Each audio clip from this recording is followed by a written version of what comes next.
channel, where we dive into critical issues shaping the national discourse in South Africa today.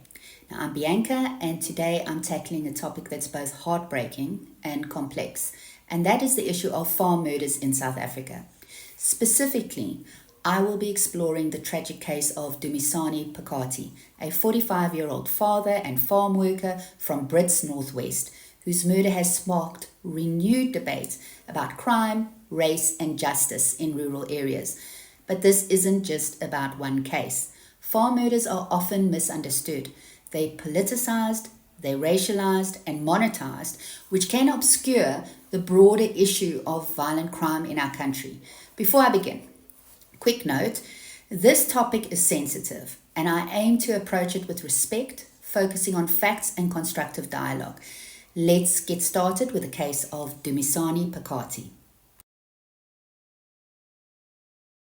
On the afternoon of 16 September 2023, Dumisani, a resident on a farm with ongoing water issues, left his home carrying a water container to fetch water from a nearby chicken farm. According to witnesses, this was a routine trip he had made many times before. Heartbreakingly, Dumisani never returned home. In a devastating discovery, during a routine patrol, police found his brutally beaten, lifeless body hidden beneath refuse bags in the back of a Nissan pickup, shattering the lives of those who knew him. The driver, 38-year-old Louis Coetzee, and his companion, Jaco Wessel Kemp, also 38, were arrested at the scene.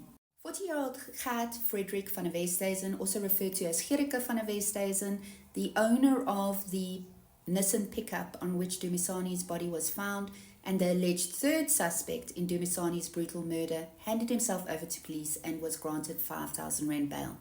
However, he did not appear in court like he was scheduled to do in October 2024.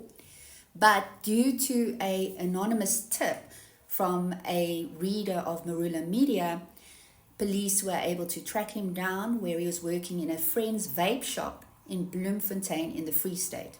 Van der Westhuizen is allegedly also connected to two theft cases, one in Brits and one in Krugersdorp. On the 15th of April 2025, Coetzee, Kemp and Van der Westhuizen appeared in the Gauteng High Court, each pleading not guilty. However, within an hour, they began accusing each other of the fatal assault on Dumisani. One of the witnesses, Cornelia Coetzee, Louis Coetzee's wife, testified that they were having a braai when Dumisani passed their gate to collect water from the furrow. She knew him from his frequent water trips and confirmed he carried only a water container. Cornelia stated that Van der Westhuizen started beating Dumisani at the gate, hitting him as he lay on the ground. She said her husband told her to go inside, but she continued watching from a bedroom window as the attack continued. She testified that Kemp and Van der Westhuizen took Dumisani to the storeroom where the tractors were kept. Cornelia Coetzee, Louis Coetzee's wife, claimed that her husband did not participate in the assault. She indicated that he continued braaiing. Another witness that testified was Nick van der Walt. Now, Nick van der Walt was responsible for security on another farm that Van der Westhuizen was managing. Now, during his testimony, he indicated that he received a call from Van der Westhuizen, and Van der Westhuizen had indicated that they had caught someone and there was fighting. Nick van der Walt testified that when he got there, he saw Dumisani sitting against the wall of the storeroom with Kemp trying to pin him down. Dumisani had blood on his face, his chest and shoulders. Kemp had blood on his hands and shirt. He shouted from his pickup that the accused must stop, but they continued. So he claimed he got out of his pickup and shot a warning shot into the ground, and the assault stopped.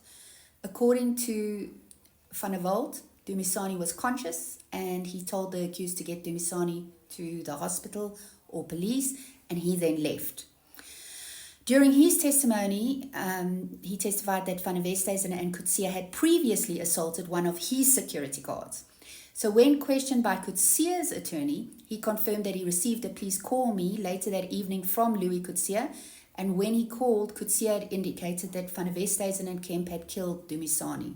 His response was, "Sort it out with your boys. I want nothing to do with it." Louis Coetzee also claimed that Nick van der Walt had indicated that he needed to erase evidence of the "please call me" and the phone call. According to Nick van der Walt, he could not remember that. Another witness was Stembiso Lebisi, a friend of Dumisani. He confirmed that Dumisani had collected water often from the furrow because of the water issue on the farm they lived on. Lebisi's testimony was cut short though, as he broke down crying after being shown photos of Dumisani to confirm the clothes he was wearing. Kemp and Coetzee have been in custody since September 2023 and have been denied bail. Van der Westhuizen has been in custody since October 2024. Louis Coetzee's family are adamant that he is innocent and he had nothing to do with the murder of Dumisani. Dumisani's 25-year-old son, Lungelo Phakathi, mentioned in an interview how devastating it was to have his father ripped away from them in such a violent manner. He also highlighted how close him and his father were. Dumisani was buried a week later in his hometown in KwaZulu-Natal. For me, this case highlights the vulnerability of farm workers who often live and work in isolated areas with limited protection.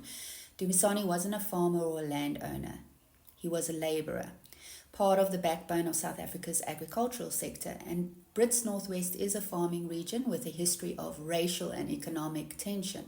Farm workers like Dumisani often face exploitation, low wages and unsafe conditions. And as this trial unfolds, questions remain. Was this a random act of violence, or does it reflect deeper issues in rural South Africa? Dumisani's case reminds us that violent crime on farms isn't just about landowners. Workers, often black South Africans, are also victims, yet their stories are underrepresented in media and public discourse. This brings us to our next segment, where we will explore the broader misconceptions about farm murders. I think the first thing that we need to be very clear about is there is absolutely no issue with having a specific cause. And if rural safety is your cause, that is perfectly fine. However, when you distort the messaging and you make it about race and you are divisive about it and you are not honest about it, then it becomes a problem. One murder is one too many. Every victim matters. Another thing to understand is the definition that is used by organizations such as AfriForum and other organizations, including our South African Police Service, when it comes to farm attacks. Now, a farm attack is any violence against persons on farms and small holdings, and it refers to acts aimed at a person or persons residing on, working on, or visiting farms and small holdings, whether with the intent to murder, rape, rob, or inflict bodily harm. This is an excerpt from one of AfriForum's farm murder and farm attack reports. And as you will see, of the victims when it comes to farm murders, 38% of them in that year were actually farmers. And those farmers are not only white farmers, this includes black farmers too. We also need to accept the reality in South Africa, and that is that we have an extremely high level of crime. And this is just a demonstration of the amount of murders that take place in South Africa on an annual basis, and then the amount of farm murders that take place. A little while ago, Professor Zinn actually put together a very comprehensive report. He's been studying farm murders for an extensive period, and he came to the conclusion that you are actually safer in the rural areas than you are in urban areas. In closing, I just want to say the murder of Dumisani Phakhati is truly a tragedy that reminds us of the human cost of violent crime in South Africa. But misconceptions and racial narratives can obscure the bigger picture. Farm murders are part of a broader crime crisis that affects all South Africans, black, white, farmers and workers. To move forward, we need unity, data-driven policies, and a commitment to justice for all victims. Please join the conversation in the comments, share this video, and let's work towards a safer South Africa. Thank you for watching, and we'll see you next time.